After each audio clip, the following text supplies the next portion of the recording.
वैसे तो मियां मोहम्मद नवाज शरीफ आजकल ना पर्दा सीमे पे नज़र आते हैं, ना पर्दा सियासत पे कहीं नज़र आ रहे हैं। लगता ये है कि सियासत के पूरे मैदान से वो कहीं और चले गए हैं। फ़िलहाल उनकी झलक भी दिखाई नहीं दे रही। उसकी वजह शायद कुछ भी हो, लेकिन बहरहाल पॉलिटिकल इंटरेस्ट ने नवाज शरीफ का चंद साल पहले वाला बयानिया पहले ही बदल दिया था, और इससे पहले कि वो पर्दा सीमी से गायब हो, उनका बयानिया भी, पुराना वाला बयानिया भी गायब हो चुका था। मौजूदा पॉलिटिकल सिस्टम के अब वो सबसे बड़े बेनिफिशरी साबित हो रहे हैं और सिविलियन सुप्रीमेसी, आइन की बालादस्ती और वोट को इज्जत दो के नारे भूल चुके हैं। कि नाजो अंदाज से कहते हैं कि जीना होगा, नाजो अंदाज से कहते हैं कि जीना होगा, जहर भी देते हैं तो कहते हैं कि पीना होगा। जब मैं पीता हूँ तो कहते हैं कि मरता भी नहीं, और जब मैं मरता हूँ तो कहते हैं कि जीना होगा। गोया छोटे भाई शहबाज शरीफ के प्राइम मिनिस्टर बनने, बेटी मरियम नवाज के चीफ मिनिस्टर पंजाब बनने, समधी इसाक डार के डेप्यूटी प्राइम मिनिस्टर बनने और अपने तमाम केस ख़त्म होने से नवाज शरीफ के तमाम के तमाम सियासी गिले शिकवे दूर हो चुके हैं। 6 साल पर पहली आजमाइशों के बाद आखिरकार मेरी बेगुनाही की तस्दीक हो गई। इसे इंसाफ भी कहा जा सकता है, लेकिन दरअसल ये उस खुली नाइंसाफी का इजाला है जिसका मुझे निशाना बनाया गया। मेरे लिए खुशी का मकाम है कि झूठ, फरेब और साजिशों की कली खुल गई और सच सामने आ गया।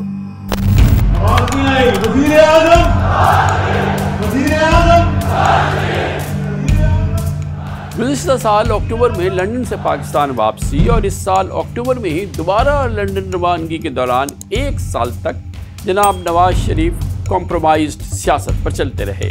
नवाज शरीफ आपके वोट को इज्जत दिलाकर रहेगा इंशाअल्लाह। आइन की बालादस्ती का मामला आ जाए, कानून की हुक्मरानी का आ जाए, तो फिर वहाँ कोई समझौता न कीजिए। हर बार हुकूमत से निकाले जाने के बाद नवाज शरीफ ने जिस सिस्टम के खिलाफ आवाज उठाई, आज वो और उनकी पार्टी उसी सिस्टम का हिस्सा बनकर इख्तिदार के मजे में है। लेकिन इंटरेस्टिंग बात यह है कि एक बार फिर नवाज शरीफ ने कहा, मेरे सीने में बहुत सारे राज दफन हैं, मुझे कोई ना छेड़े। ना छेड़े हाँ मुझे। और जो गुजरी, मैंने पहले कहा बहुत कुछ गुजरा है और बहुत सब्र से हमने काम लिया है, बहुत कुछ। गालिब हमें ना छेड़ कि फिर जोशे अश्क से बैठे हैं हम तहैया तूफान किए हुए।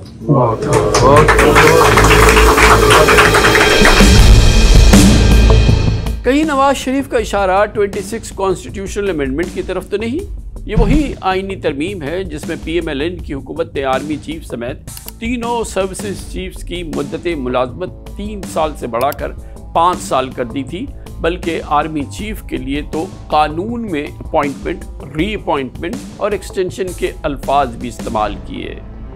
आपको याद दिलाता चलूँ कि ये पहली बार नहीं है कि आर्मी चीफ की एक्सटेंशन में पाकिस्तान मुस्लिम लीग नून और नवाज शरीफ हरावल दस्ते का रोल अदा कर रहे हैं। आपके याद होगा आपको जनरल कमर जवाद बाजवा की एक्सटेंशन में 1 साल और 3 साल जो उनको एक्सटेंशन दी गई आर्मी चीफ की हैसियत से, उसकी पुश्त पर पूरी कुव्वत से नवाज शरीफ ही खड़े थे। इन आइनी तरामीम को, कॉन्स्टिट्यूशनल अमेंडमेंट्स को पाकिस्तान पीपल्स पार्टी PMLN नून ने दामे वरमे सुखने पेश किया और मां सवाए PTI के तकरीबन तमाम सियासी जमातों से रजामंदी ली गई।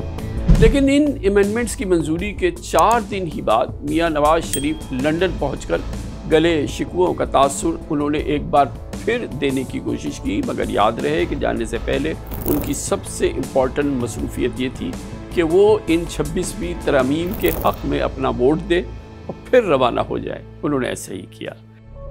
4 जज बैठ के तो करोड़ों लोगों के मैंडेट वाले वज़ीर-ए-आज़म को चलता करते हैं, और कौन पीछे उनके? उसके पीछे जनरल बाजवा और जनरल फैज है, आलाकार साकिर निसार है, खोसा है, वो पनामा वाला बेंच है, इजाजुल हसन है।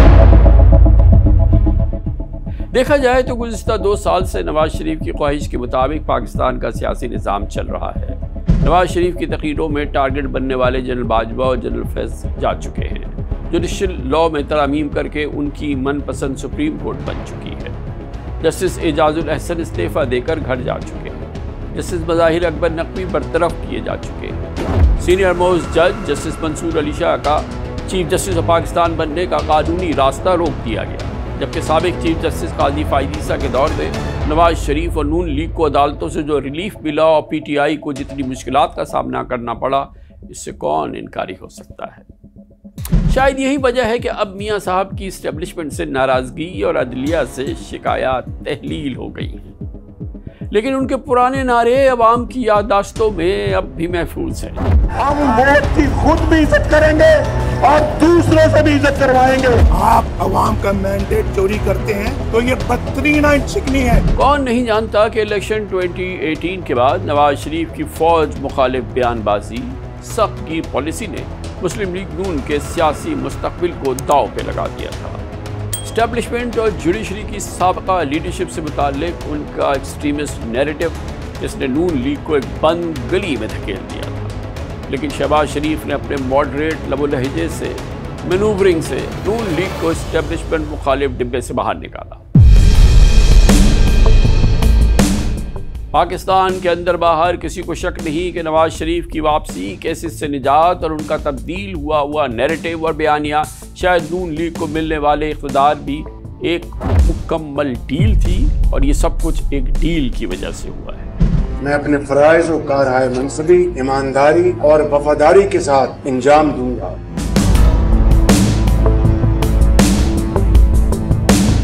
लेकिन दरअसल ये शहबाज शरीफ की सोच की जीत है। जो उन्होंने 3 साल पहले मुझे इंटरव्यू में कहा था कि मुफाहमत के लिए उन्हें नवाज शरीफ के पाँव भी पकड़ने पड़े तो वो पकड़ेंगे। हमें नहीं मालूम कि वो पाँव पकड़ने की वजह से मुफाहमत हुई या पाँव पकड़े बगैर मुफाहमत हो गई, लेकिन उन्होंने नवाज शरीफ की फ़ौज से मुफाहमत करा ही दी। मुझे उनके पाँव भी पकड़ने पड़े फॉर द नेशनल इंटरेस्ट, मैं ये करूँगा because it is my national duty. I am a first Pakistani and then anything else। ये जनाब शहबाज शरीफ ही की बिछाई हुई चेस थी, जिसके सबसे बड़े बेनिफिशरी नवाज शरीफ है। मियां नवाज शरीफ 1.5 साल पहले उनकी ओपन हार्ट सर्जरी हुई। वो डायबिटिक हैं, ब्लड प्रेशर के मरीज हैं, उनकी हार्ट की सूरत-ए-हाल इंतहाई सीरियस है। 2019 में शहबाज शरीफ ने जामिन बन के नवाज शरीफ की लंदन रवानगी को मुमकिन बनाया था। उस वक्त मियाँ साहब के प्लेटलेट्स मुसलसल उतार चढ़ाव का शिकार थे।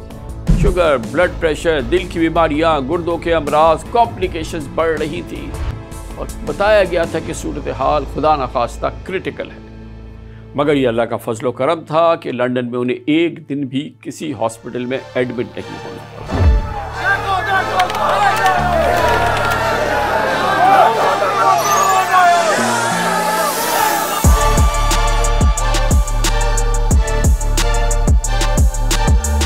इतनी ही हैरान कुन बात यह है कि मफरूर इश्तिहारी होने के बावजूद इलेक्शन से 4 माह पहले जनाब नवाज शरीफ बासानी वतन वापस आए। लंदन में पाकिस्तानी हाई कमिश्नर ने उन्हें रुख्सत किया। पाकिस्तान पहुंचने से पहले प्रोटेक्टिव बेल मिल गई। केयर टेकर गवर्नमेंट ने एयरपोर्ट पर सरकारी प्रोटोकॉल दे दिया। मिनिस्टर एनक्लेव में क़याम हो गया। नैब ने जी हुजूरी की इंतहा कर दी। इस्लामाबाद हाई कोर्ट और नैब कोर्ट से गिरफ्तारी के वारंट मनसूख हो गए। बासानी ज़मानत एक्सटेंड हो गई। फिर नवाज शरीफ को मफरूर इश्तिहारी के स्टेटस और ताहयात नाअहली से निजात मिल गई। एवन फील्ड और अल अज़ीज़िया रेफरेंस में 11 साल कैद और तकरीबन 7 अरब रुपए जुर्माने की सज़ा से छुटकारा मिल गया। मैंने तो मामलात को अल्लाह पे छोड़ा था, अल्लाह ताला ने आज सुरखुल किया है। मियां साहब इलेक्शन लड़के एक बार फिर पार्लियामेंट भी पहुंचे। रुकन कौमी असेंबली। अजब इत्तफाक है कि एक जानिब नवाज शरीफ को आसानियां मिल रही थी और दूसरी तरफ इमरान खान की मुश्किलात में इजाफा दर इजाफा हो रहा था। मैं तो आपको ये वाज़े कर दूं कि मैं जब तक जिंदा हूं मैंने तो इसे कबूल नहीं करना कभी, इस जुल्म को, ना इस गुलामी को। ये इतने सारे एविडेंस जो मैंने आपके सामने रखे, क्या इस बात के लिए काफ़ी नहीं कि मौजूदा रजीम के सबसे बड़े बेनिफिशरी कोई और नहीं बल्कि मियां नवाज शरीफ ही, जो पाकिस्तान की पॉलिटिकल हिस्ट्री में फिल्मी कहानियों की तरह कभी हीरो तो कभी विलेन के रूप में दिखाई देते हैं। पल में मफरूर और इश्तिहारी मुलजिम बन जाते हैं, मुजरिम बन जाते हैं और पल में रियासत की आंख का तारा। ये नवाज शरीफ का ही खासा है। मजे की बात यह है कि मियां साहब को लाडले का लक़ब भी नून लीग की इत्तेहादी जमात पीपल्स पार्टी ने दिया। लाडला अगर बनना है तो अवाम का लाडला बनना है। हमें ना कोई कठपुतली कबूल है, ना सिलेक्टेड राज कबूल है। फरवरी 2024 के इलेक्शन ने इस तासुर को तक़वियत दी कि नवाज शरीफ मैच खेलने नहीं बल्कि मैच जीतने की यकीन दहानी पर मैदान में उतरे।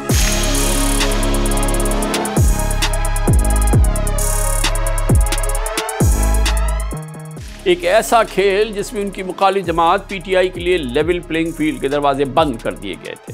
क्रिटिक्स का कहना है कि अगर नवाज शरीफ कहते हैं कि उन्हें और उनकी बेटी को नाहक गिरफ्तार किया गया तो इमरान खान, उनकी अहलिया, उनकी बहनों को भी तो कैद किया गया। अगर नवाज शरीफ कहते हैं कि 2018 का इलेक्शन चोरी किया गया तो 2024 का इलेक्शन सूद समेत क्या वापस उनको नहीं कर दिया गया। नवाज शरीफ कह रहे हैं I love you too. Noon League को क्या कुछ नहीं मिल गया? क्या शरीफ फैमिली के दर्जनों केसेस खत्म नहीं हो गए?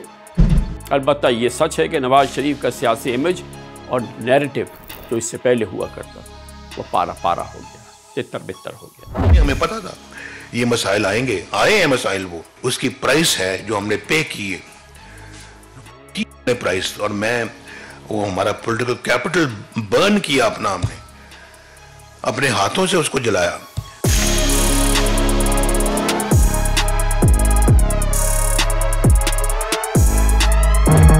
नवाज शरीफ इस वक्त शायद पाकिस्तान के सबसे तजुर्बेकार सियासतदान हैं। वो 3 बार वज़ीर आज़म बन चुके हैं। उनका 45 साल सियासी कैरियर रियासती इदारों से अनगिनत टकराव का मजमुआ है।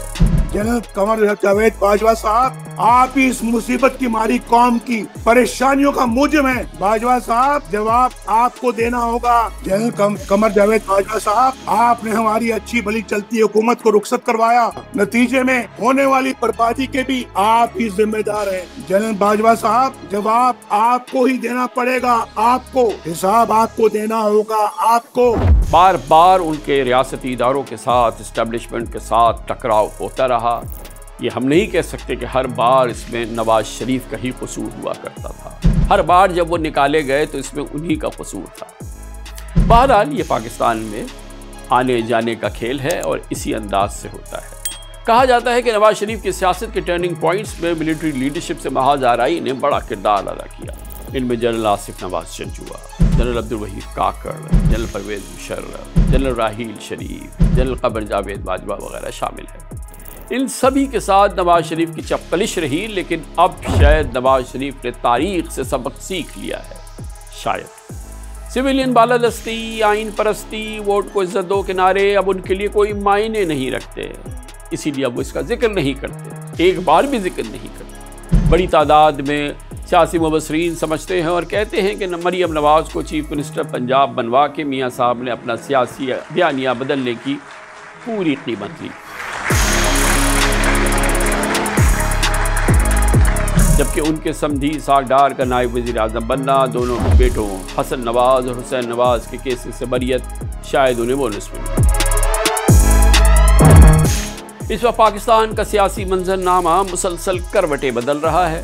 सियासी और माशी फॉर्म से नई नई खबरें आ रही हैं, लेकिन नवाज शरीफ छुट्टियां मना रहे हैं, जैसे पावर पॉलिटिक्स से उन्होंने लीव ली हुई है, लीव ऑफ एब्सेंस, रुखसत पर हैं और पाकिस्तान के मामलात से फ़िलहाल उन्हें कोई गर्ज नहीं।